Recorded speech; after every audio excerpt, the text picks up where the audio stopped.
Capítulo 107, pedindo sua intenção. Depois do jantar, Roland voltou ao escritório para continuar a copiar todo o conhecimento matemático primário de sua mente para o papel. Ele não era dotado de uma memória extraordinariamente retentiva, e também de não esquecer que sua memória diminuiria com o tempo. Por causa de seu antigo emprego, ele costumava usar conhecimentos matemáticos e físicos para fazer o trabalho. Mas seu conhecimento sobre outras matérias, como história, geografia, biologia, química e outras classes, degradou-se nos anos anteriores. Portanto, mesmo que fosse um pouco cedo, ele ainda queria anotar todos os seus conhecimentos, para que outras pessoas pudessem pelo menos aprender com isso. Cada vez que ele encheu um pedaço de papel, ele deu a carta para Scroll, deixando-a lê-lo. Contanto que ela visse o conteúdo, seria equivalente a preservar permanentemente seu trabalho. Infelizmente, a habilidade de Scroll era apenas ser capaz de se lembrar de tudo, mesmo com todo o conteúdo, não significava que ela era capaz de se auto-aprender em conhecimentos de matemática do ensino médio. Então, sempre que Roland tinha tempo, ele explicava a ela o conhecimento que ela havia lido anteriormente.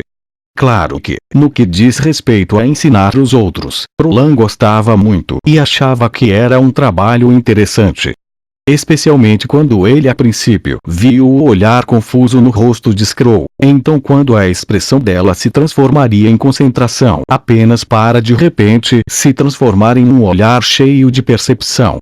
Sempre que ele visse esse olhar, ele sentiria uma sensação de realização.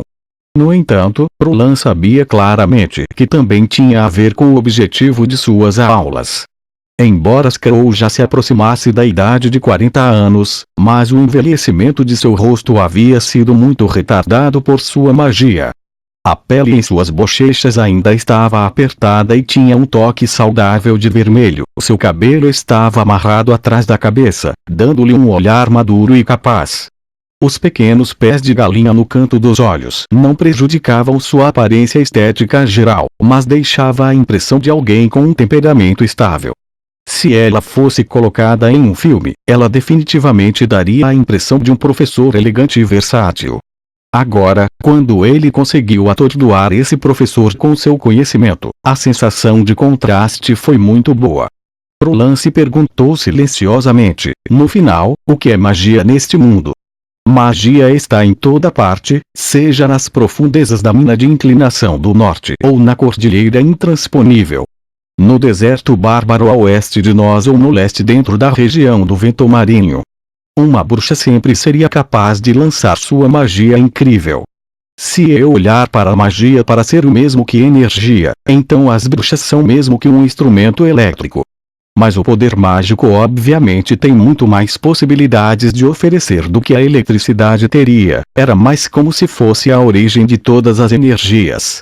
Por exemplo, Vende havia dito que Kara era capaz de invocar 4 tipos diferentes de cobras mágicas, a saber, morte, dor, petrificação e nada. Cada um deles tinha um tipo diferente de veneno. Outro exemplo foi Nightingale, sua capacidade de entrar no nevoeiro quase distorceria o espaço. As habilidades mágicas das bruxas variavam tanto que, além de estar relacionado à origem do mundo, Roland não conseguia pensar em nenhuma descrição mais apropriada. Para dar uma definição da origem, alguém tem que olhar para o universo e suas regras. Em meu antigo mundo, Einstein determinou as 4 forças fundamentais do universo e as colocou em uma estrutura teórica, a chamada Grande Teoria Unificada. Em outras palavras, o que ele fez foi encontrar a origem do universo. No caso de alguém encontrar a regra para o universo, essa regra poderia então ser aplicada em todos os universos. Chegando a esse ponto, Roland não pôde deixar de questionar, se ele voltasse ao seu antigo mundo, haveria também o mesmo poder, ainda, porque eles não tinham bruxas que pudessem acessar esse poder, o poder apenas foi ignorado pelas pessoas. Não importa o que, no momento Roland só podia pensar sobre isso. Afinal, com o nível atual de tecnologia, ele não conseguia analisar esse poder mais de perto. Assim, promover a revolução industrial e promover o padrão de civilização foi o trabalho mais importante para ele. Talvez um dia, o poder não só pudesse ser usado pelas bruxas com seu acesso direto à origem, convertendo-a em uma espécie de energia, que poderia ser usada para uma variedade de efeitos ao mesmo tempo. Só de pensar nisso, ele se sente totalmente excitado. Sua Alteza Real. Quando Scroll viu o príncipe perdido em pensamentos com um olhar intoxicado em seu rosto, ela não conseguiu se impedir de falar. Bem, Roland disse, lentamente voltando de seus pensamentos. Depois de embaraçar tossindo 2 vezes, ele olhou para a vela acesa e disse-lhe: "Isso foi o suficiente para hoje, volte amanhã." "Sim, Alteza," rolou Scroll uma vez, mas quando ela já estava saindo da sala, ela, sem saber, diminuiu o passo. Quando Roland, mesmo depois de meio minuto, não ouviu o som final da porta, ele ergueu a cabeça, confuso. Vendo que o outro ainda estava parado na porta, ele perguntou: "Houve mais alguma coisa?" "Sua Alteza." Scroll hesitou por um momento, mas depois ela disse: "Eu quero te fazer uma pergunta." "Pergunte livremente." Roland acenou com a cabeça e baixou a pena e, em vez disso, ergueu a xícara e bebeu um pouco de chá. Não havia realmente nenhum problema com as bruxas, ou seja, se alguém procurasse por ela, alguém poderia apontar que elas não estavam confiantes o suficiente. Eles eram exatamente iguais aos coelhos, lentamente tirando a cabeça do buraco, sempre prontos para fugir de volta, mesmo que a grama só fosse movida pelo vento. Seria melhor se eles não tivessem mais medo e agissem mais livremente. A estimativa de Roland era que a pergunta dela seria usual: "Por que você está disposto a nos receber? Você não tem medo da ameaça da igreja e dos gostos?" Nightingale e Vende lhe fizeram esse tipo de pergunta tantas vezes, que ele não podia mais contar. Mas como Scroll estava com um humor tão sério, ele naturalmente tinha que dar uma resposta séria. Para que pudessem experimentar o seu camarada honesto como tratamento, dando-lhes a sensação de estarem rodeados por uma brisa cálida da primavera. "É possível que você se casasse com uma bruxa?"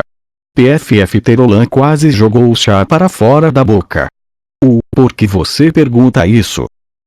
Scroll abriu a boca, mas no final, ela ainda não conseguiu responder. Casar com uma bruxa. Ao pensar sobre essa questão, a primeira pessoa que apareceu em sua mente foi Ana. A partir do momento em que ele a encontrou na gaiola, e ele viu o par de lago dela como olhos azuis, ela deixou uma profunda impressão em seu coração.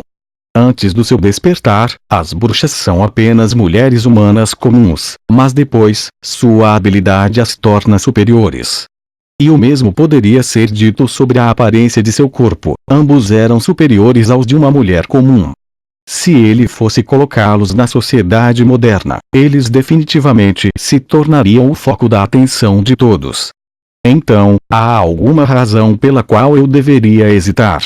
Isso não sendo o caso, ele olhou para Scroll e respondeu com um sorriso: "Porque eu não faria?" No caminho de volta para seu quarto, Vende esfregou os ombros doloridos. "Meu peito é muito grande, não está causando nada além de problemas. Especialmente quando tenho de ficar no telhado do meu pequeno lençol em Likletov. Eu tenho que levantar minhas mãos quando eu invoco o vento, mas quando faço isso, eu também tenho que me curvar para trás, senão vou perder meu equilíbrio." Em comparação com o primeiro teste, Likletov obteve várias melhorias. Por exemplo, ela havia conseguido um galpão simples em seu local de trabalho, tanto para bloquear o vento quanto a chuva, mas também para evitar a exposição ao sol. Outra melhoria foi a casca da árvore que agora estava presa ao redor do casco. Ela foi usada para reduzir a força de colisão quando ela aterrava no porto. Além disso, ambos os lados do navio estavam agora equipados com 2 blocos de cimento, para facilitar as coisas para a fixação do navio com corda de cânhamo. E depois de quase um mês de treinamento, sua capacidade de controlar o vento melhorou substancialmente.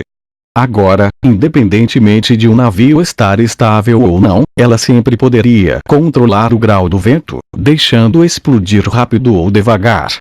Ela também aprenderá a usar o vento já existente para ajustar seu próprio consumo de magia, de modo que no final ela pudesse convocar seu vento por um longo período de tempo. Nightingale, que chegou em casa antes que Wendy já tivesse terminado o banho e agora estivesse sentada de pijama na cabeceira esperando o retorno de Wendy. Mas quando Wendy a viu, parecia haver algo estranho. Nightingale tinha um sorriso irreprimível no rosto dela. "Que tipo de coisa boa aconteceu com você?" perguntou Wendy. Mas a mais tarde balançou a cabeça sem dizer nada, apenas com um sorriso crescendo ainda mais fundo. Wendy enrolou os lábios. Depois da conversa deles algumas noites atrás, o humor de Nightingale não estava muito bom, mas depois da criação do novo jogo de cartas, ele melhorou um pouco de novo. Mas hoje, como foi que ela estava cheia de sorrisos? Onde foi o inexpressivo Chadwick Ler de Silver City? Sem conseguir uma resposta, Wendy tirou a roupa e entrou no balde cheio de água quente. Muito provavelmente, ela ganhou um bom cartão hoje.